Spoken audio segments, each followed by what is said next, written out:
I'm so excited to tell you guys about something new that we did. We collaborated with Maven Artistry and we now have tiles. We did the acrylic in a teal EBL color and a clear color. These tiles are amazing. On the back they have those rubber stoppers to keep it from falling off of your massage bed. They have a little edge so that you can open these nice and easy.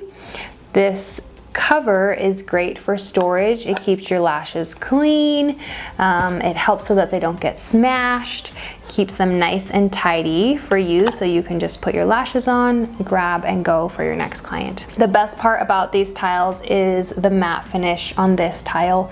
So it's non-reflective, there's no glare, and it's easier on your eyes. I am going to show you guys how I like to put my lashes on them. This tile is great because it has no lines on it or numbers, so it's kind of a free-for-all. You can put what you like wherever you would like.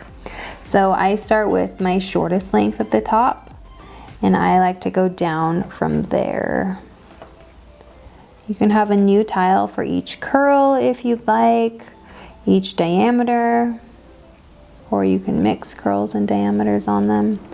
Really whatever works best for you. So I have done 8 through 12 millimeter, which are my most commonly used lash lengths.